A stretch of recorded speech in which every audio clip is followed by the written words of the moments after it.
पिछली कड़ी में हमने चर्चा की थी कि जनवरी 1526 में पंजाब के शासक दौलत खां का पुत्र गाजी खां जंगलों में भाग गया तथा दौलत खां ने बाबर की अधीनता स्वीकार कर ली। बाबर ने दौलत खां को बंदी बनाकर भेरा के किले में भेज दिया, किंतु मार्ग में ही दौलत खां की मृत्यु हो गई। पंजाब के शासक का इस प्रकार समाप्त हो जाना बाबर के लिए बहुत लाभप्रद सिद्ध हुआ। अब दिल्ली तक के मार्ग में कोई भी ऐसी शक्ति नहीं थी जो बाबर का मार्ग रोक पाती। बाबर काबुल से 25,000 सैनिक लेकर चला था। अपनी आत्मकथा में बाबर ने बड़ी चालाकी से अपने सैनिकों की यही संख्या बताई है। इस सेना में गजनी के गवर्नर ख्वाजा कलां की सेना तथा बदख्शां के गवर्नर हुमायूं की सेना को नहीं जोड़ा है। अब तो दौलत खां के पुत्र दिलावर खां की सेना भी बाबर के साथ हो गई थी। उसकी संख्या भी बाबर ने नहीं जोड़ी है। बदख्शां से आने वाले सैनिकों की संख्या को भी इसमें नहीं जोड़ा गया है। इब्राहिम लोदी का भाई आलम खां भी अपनी सेना लेकर बाबर से आ मिला था, उसकी संख्या भी नहीं जोड़ी गई है। अफगान अमीर बिबन के सैनिकों की संख्या भी इसमें नहीं जोड़ी गई है।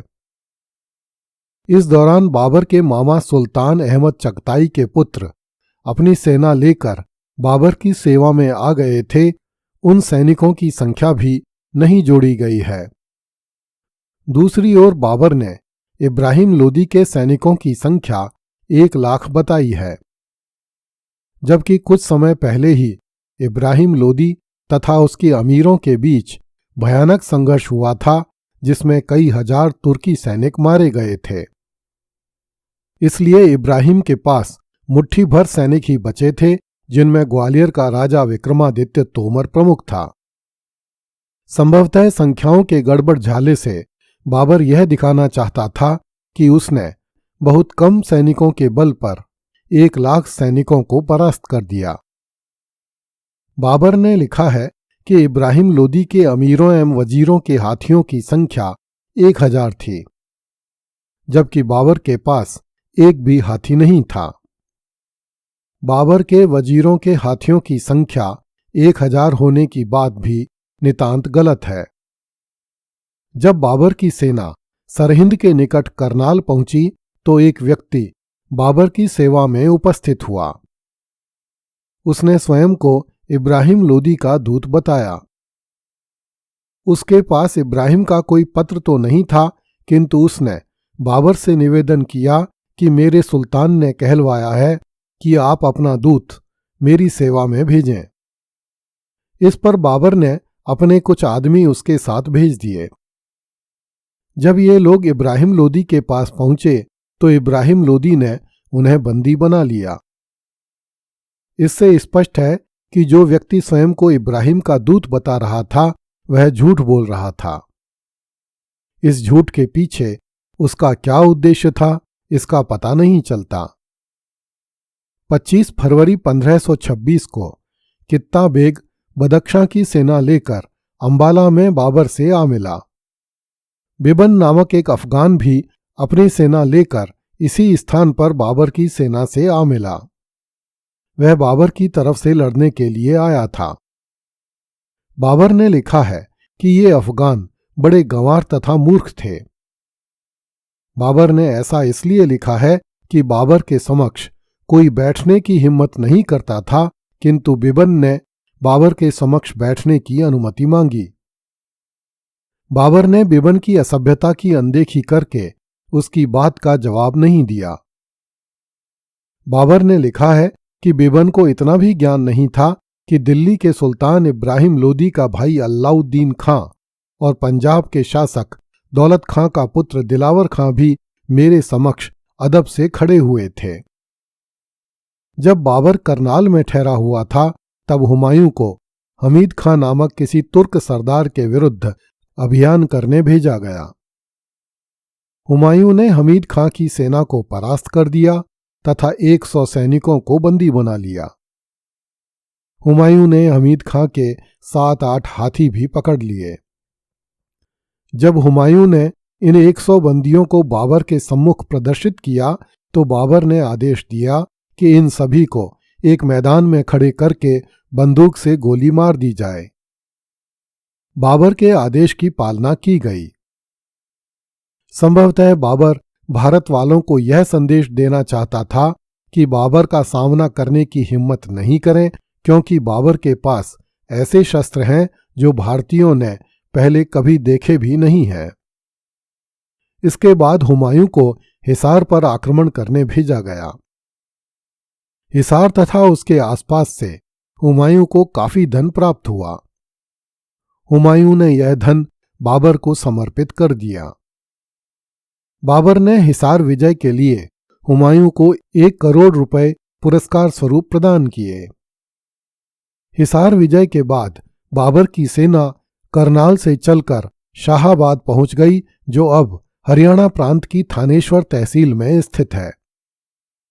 यहीं पर हुमायूं 18 साल का हुआ तथा उसने अपने मुंह पर पहली बार उस्तरा चलवाया। 13 मार्च 1526 को शाहाबाद के पड़ाव पर ही बाबर को सूचना मिली कि दिल्ली का सुल्तान इब्राहिम 1-1, 2-2 कोस चलता हुआ आगे बढ़ रहा है तथा प्रत्येक मंजिल पर वह 2-3 दिन का पड़ाव करता है। यह समाचार सुनकर बाबर भी दिल्ली की तरफ बढ़ने लगा और 16 मार्च 1526 को यमुना जी के तट पर सिरसावा के सामने उतर पड़ा। यहीं पर बाबर को सूचना मिली कि इब्राहिम लोदी ने दाऊद खां लोदी तथा हातिम खां लोदी को 5-6 हजार सैनिकों सहित 2 आब के पार भेज दिया है और अब वे इब्राहिम के शिविर से 3-4 कोस आगे पड़ाव किए हुए हैं। बाबर ने भी अपने कुछ वजीरों को सेना देकर उनके सामने भेजा। अफगान अमीर बिबन भी इन लोगों के साथ गया। जैसे ही इन लोगों ने यमुना जी पार की, बिबन अपनी सेना लेकर भाग गया। 2 अप्रैल 1526 को इब्राहिम लोदी के अमीरों की एक सेना शक्ति प्रदर्शन करती हुई बाबर के वजीरों की सेना के निकट चली आई। बाबर के वजीरों ने लोदियों की सेना को परास्त कर दिया तथा 60-70 सैनिक एवं 6-7 हाथी पकड़ लिए। बाबर के वजीरों ने लोदियों के सेनापति हातिम खां लोदी को पकड़कर बाबर के सामने प्रस्तुत किया। बाबर ने पकड़े गए समस्त सैनिकों एवं हातिम खां लोदी की हत्या करवा दी। बाबर ने लिखा है कि अगले दिन मैंने अपनी सेना को पंक्तिबद्ध किया तथा उसकी गिनती करवाई, किंतु सैनिकों की संख्या मेरे अनुमान से बहुत कम थी। यहां भी बाबर बड़ी चतुराई से अपने सैनिकों की संख्या छिपा गया, किंतु आगे चलकर बाबर ने इब्राहिम से हुए युद्ध से पहले अपने सैनिकों की संख्या केवल 12,000 बताई है। दर्शकों को स्मरण होगा कि बाबर काबुल से 700 तोपें घोड़ों की पीठ पर लदवा कर लाया था। अब बाबर ने उन तोपों के लिए लकड़ी की गाड़ियां बनवाई तथा तोपों को उन पर जमा दिया। इन तोपों को सेना के आगे रखा गया। रोमियों की प्रथा के अनुसार इन तोपों को आपस में जोड़ दिया गया। दर्शकों की जानकारी के लिए बता देना समीचीन होगा कि कुस्तुनतुनिया को मुस्लिम देशों में रूम के नाम से जाना जाता था। तोपों को आपस में जोड़ने के लिए लोहे की जंजीरों के स्थान पर कच्ची खाल की रस्सियों का प्रयोग किया गया। तोपों के पीछे आड़ बनाकर पैदल बंदूकचियों को तैनात किया गया। बंदूकचियों के पीछे घुड़सवारों को रखा गया। अगली कड़ी में देखिए, बाबर ने 5 घंटे में जीत ली दिल्ली सल्तनत। कृपया इस चैनल को लाइक, सब्सक्राइब एवं शेयर करें।